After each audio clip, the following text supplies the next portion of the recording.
For those who are new here, I'm Victoria, welcome to my kitchen.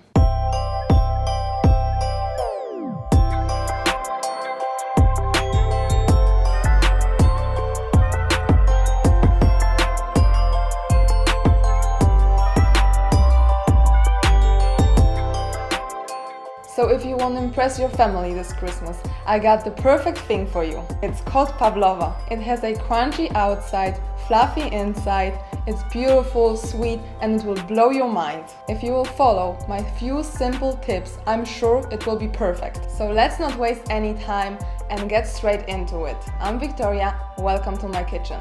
We start off by separating the eggs and make sure to work clean to not get any yolk into your white eggs. I am using 5 large eggs for this recipe. Next we are drawing a circle on the parchment paper to shape the pavlova later. And now we start with the most important part of the whole recipe, and that is to wipe your egg whites as perfect as possible. Once you see that nice small bubbles, your egg whites are foamy enough to add the sugar. As you can see, I am doing it slowly, spoon by spoon. Use the finest sugar you can find. It saves you a ton of time as it's dissolving way quicker. Your pavlova will work just if wiping your egg whites is done properly. That's also the reason why I'm using a hand mixer instead of a KitchenAid, because I have way more control over it. It's worth it to be patient and work as accurate as possible, because doing this the right way gives you a guaranteed perfect result. At this stage we can see that hard peaks form, so we should be done here. An important test right now is to check if the sugar completely dissolved. At last, add a tablespoon of lime and give it another quick mix. That helps to firm up our egg whites.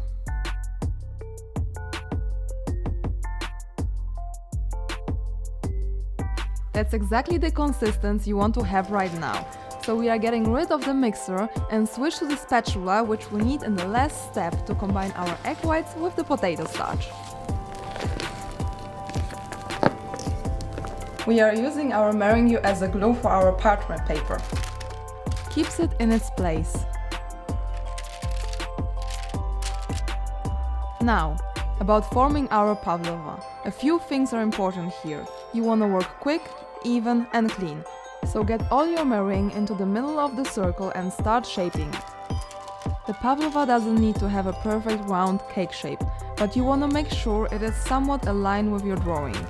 On top you can form a little pool which will keep later our filling. Be careful to not go too deep, around an inch should be fine.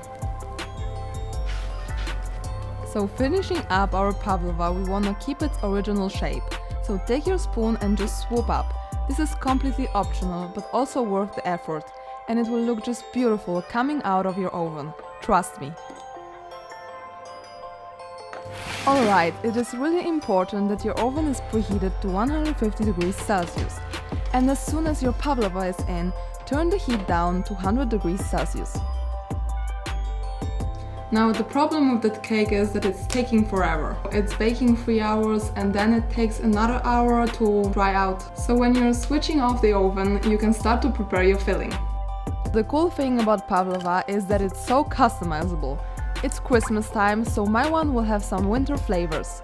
If you're watching this in the summer, just play with your fantasy and add some fruits. The base is always the same. The topping is completely up to you. Add some cinnamon to the mascarpone cream mixture, combine and you're good to go!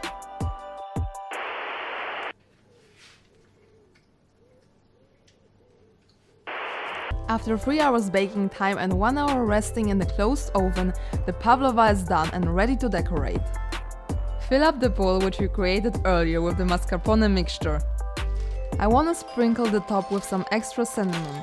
To not get it all over the cake, take a piece of parchment paper, cut out a hole and use it as a form. That should be enough, and there you go! I am decorating my cake with some red currant. So we are out in the forest and we are going to hunt our Christmas tree. If meringue trees are not growing in your area, you can also make them by your own. Just follow the exact same recipe, add some food coloring to it and cut the baking time to 1 hour. Finishing off my pavlova, I am decorating the trees with some yellow stars. I have some crushed walnuts to it, and for the right Christmas feeling, some snowflakes. Now, to make this lovely Christmas trees, you can follow exactly the same recipe. You are just adding food coloring to it and you're reducing time to 1 hour.